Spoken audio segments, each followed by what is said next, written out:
Hey, greetings and salutations. I got a pacooch today. Actually, I got it last night.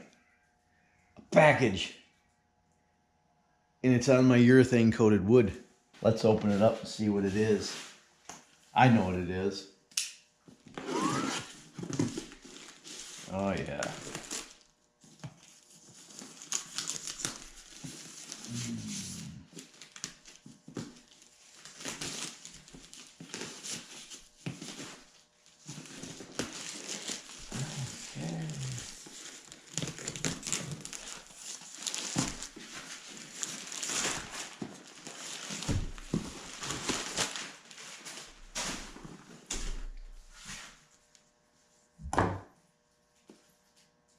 It's for the Suburban.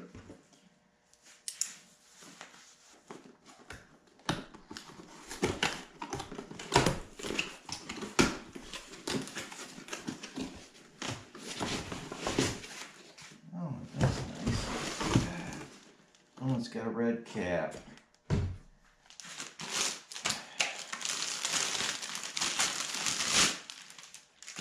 On it. That's a nice unit. The coil cover's busted. And I'm gonna have to take this apart and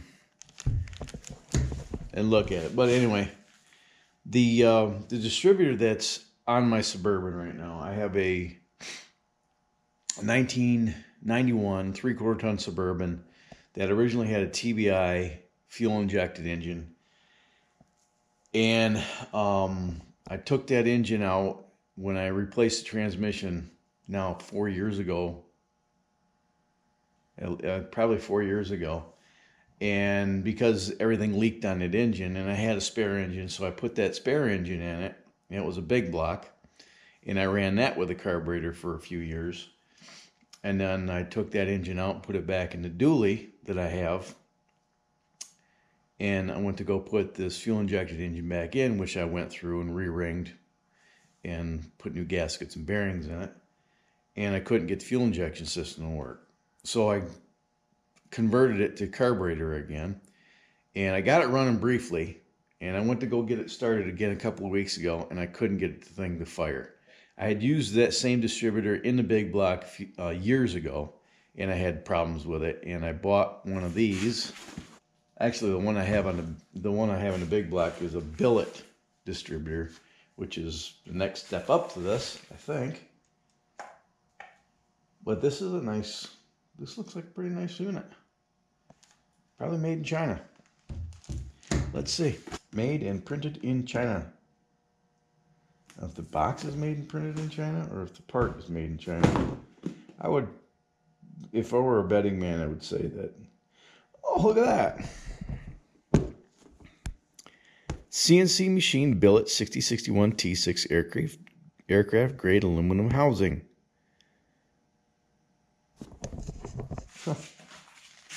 Anyway, long story long, I ditched the HEI, or I ditched the fuel injection, converted it to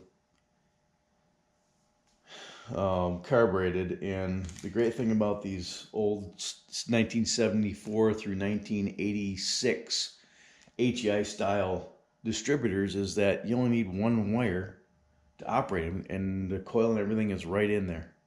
In fact, this is such a good design that they make distributors for Ford, Chrysler, just about everything with this style distributor.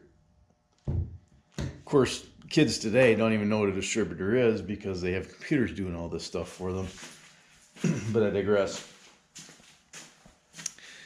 But I have had issues with that distributor before, and I think that might be why I'm having such a hard time getting the thing running consistently. When it did run, it ran pretty good, actually, and I need to run this thing through a couple of heat cycles so I can get the rings to seat and get the bearings broke in so I can change the oil again and make a decision whether or not I'm going to keep it or sell it.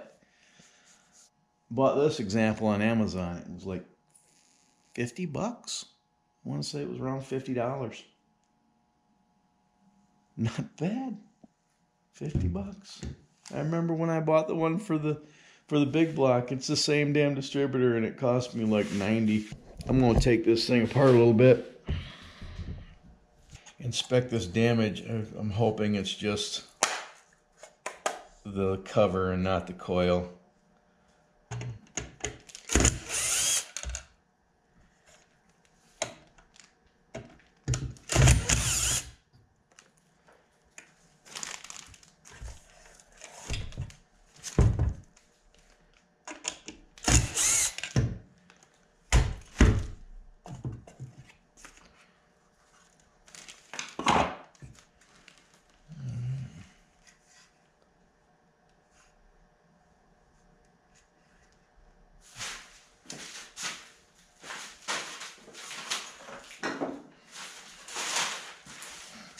Spectacles. Don't laugh, it'll happen to you too.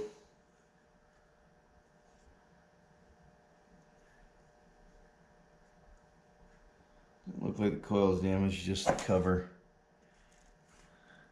I think I have another one of these. Okay. First step. If you don't turn the engine over before you pull the distributor, and you take the cap off, and you take note of the location of the rotor inside, you can remove the distributor and place a new one in the same orientation. Then you should be within a tooth or two. You should be pretty close. You might have to adjust a tooth. But here's the first thing I need to do. I need to pull the spark plug wires off the cap, and then I'll take the cap off, and then I'll note where the rotor is in relation to the body of the distributor, and I'll orient the new distributor in the same location when I put it in. Now, when you put your distributor in, you'll notice that the gear is helical, so you can't just drop it right straight in. You have to turn it, and then as you drop it in, it's going to rotate as it goes into place, right? So you need to guesstimate where that tooth is engaging the camshaft. And also, your distributor may not go all the way down, because this is where your oil pump drive is. And I better take that piece of foam out of there. See, that little key engages the oil pump drive. So you may have to just get it in place and then bump the engine over to get the oil pump drive to engage the gear here. Sounds more complicated than it really is. Actually, it's pretty easy, but the first things first, I need to take the cap off. I need to steal this piece off that distributor, and then I'll note where the distributor rotor is in relation to the body, and I'll transfer that over to the new distributor and go from there.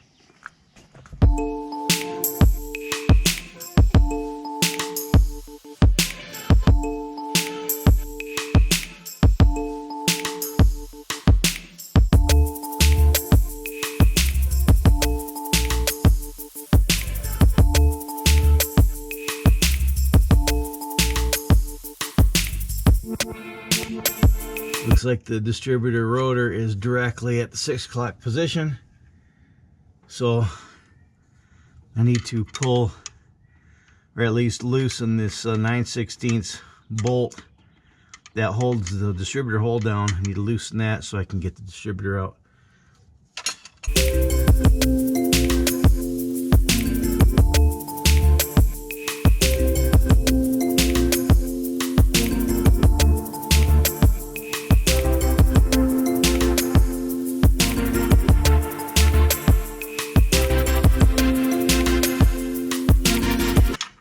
You know, they actually do make a special wrench that's bent in such a way that you can get it down underneath there without too much trouble. And all these years that I've been wrenching on things, I never got one.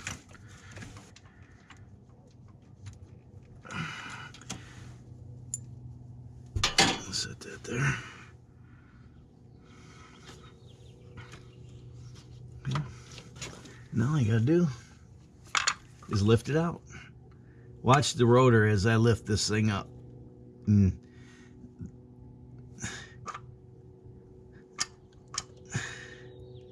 So that's how the rotor needs to be oriented when I drop it in. So at the, looks like 4 o'clock position. There we go.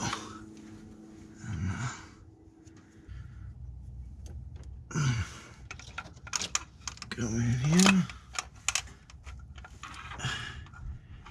Orient things the way they were when I took them out. To 4 o'clock.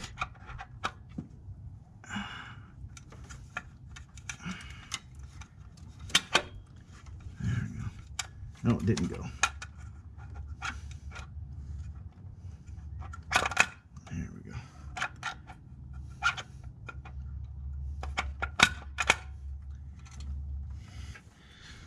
Okay.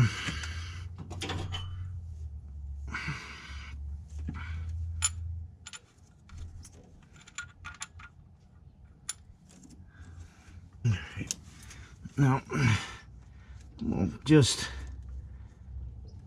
snug this hold down bracket enough to keep the bracket in place so it doesn't slide off the distributor, but not enough to keep it from moving easily. Just a little snug down. And I'll orient that so it's right. Now I guess I get the cap, put the cap on. 1, 8, 4, 3, 6, 5, 7, 2.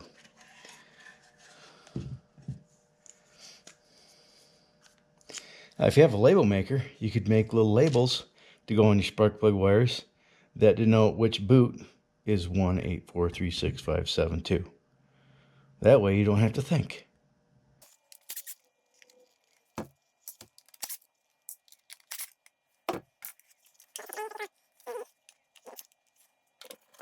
Just noticing this here. I don't know if the GoPro is going to pick this up, but this little standoff here is broken off the coil. I don't know if that has anything to do with it, but and the thing too is this little standoff was installed upside down. It's epoxied into the coil. I don't know how well that's going to come out. See how that's broken? Look at this one. See how those have little chases that the wires nestle down into? Let me move these wires out of the way. I'll pull this out of here and show you.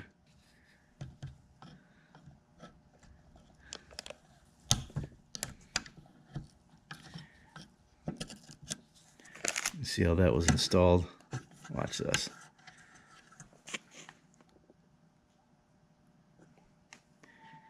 That should have been installed the other way so the wires could be nestled down into it.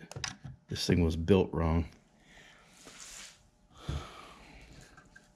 And it's just freaking just slathered in lacquer.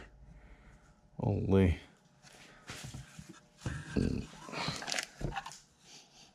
Oh. And it reeks of Chinesium. How about this one? No, not so much.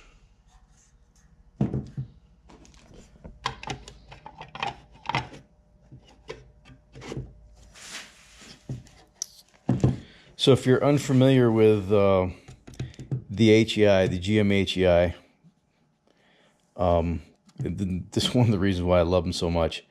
One wire is all you need to get a distributor to work on a V8 engine. So if you look here, it says battery and tack. This connector here,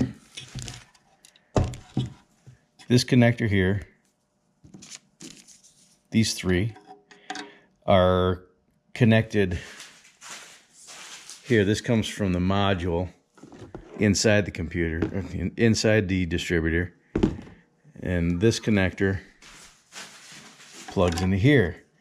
And then that connector you just put in a 12 volt ignition source to, and then if you have an electric tach, you'd plug, that's your signal from the, for like an aftermarket tach. And that's the coil on cap. So everything's self-contained. It's a little bit bigger than a conventional distributor. In some applications that might be a determining factor why you'd want to use something else. But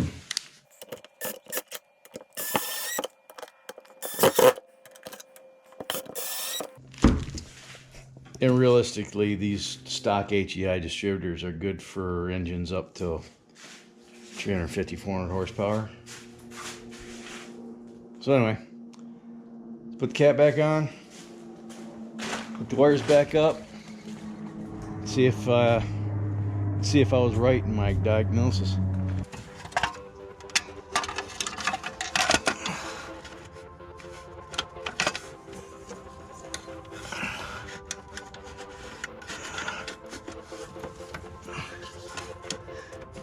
Okay.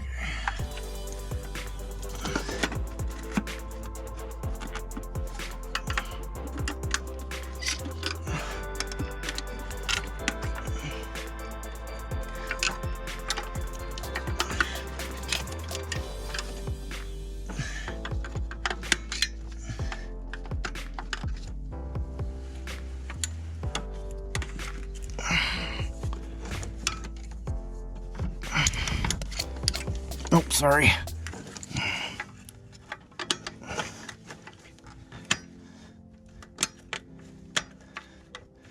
Okay.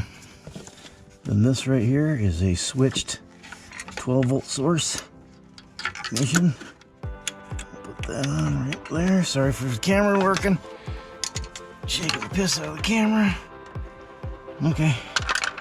Now I just figure out correct plug orientation. I'll plug this in too. I don't believe you can screw this up. It's a directional plug. Right,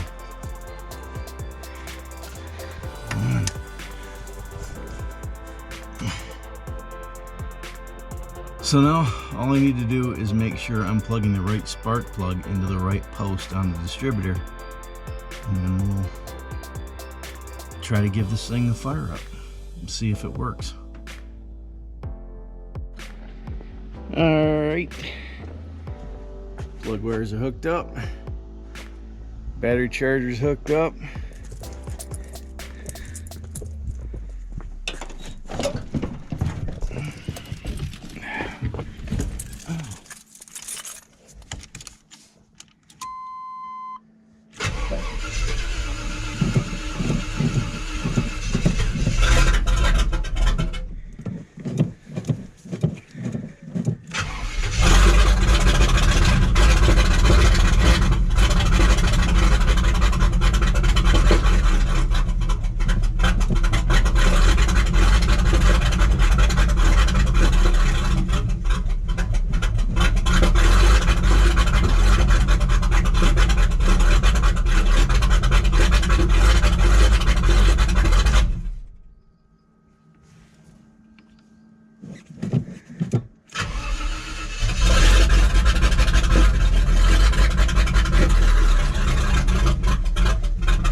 It says I have a tank of fuel, but I don't believe it.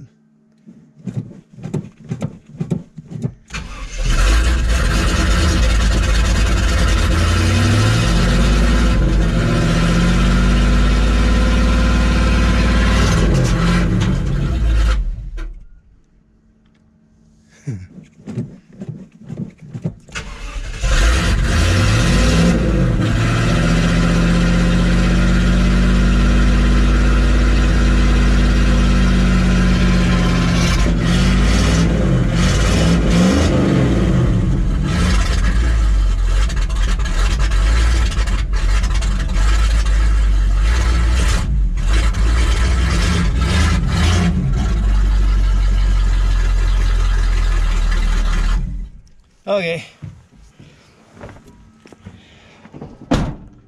I'm guessing that was probably part of my issue. And now the other half of the issue is the carburetor's garbage. So, keep my eyes peeled for a good used Edelbrock. But in the meantime, I may take that one off the Mopar, put it on there just to see if it runs any better with that. I suspect it will. But there you have it. There's a little video on how to replace a GM HEI coil on cap style distributor without having to retime the distributor. So if you like the video, smash the like button, share it with your vast social media network. If I haven't done so yet, I'm going to cordially invite you to click the subscribe button and then click the little bell icon right next to it so YouTube will let you know the next time I upload a video. If you'd like to support this channel financially, there's some links down in the description to Amazon affiliate links, to PayPal, and to Patreon. Go check those links out, see if that's something you're interested in doing. And until next time, you have fun, stay safe, shoot straight, keep your powder dry, and have a splendid day. Now I got to go to a birthday party. Okay, thanks so much for watching. I'll see you later. Bye-bye.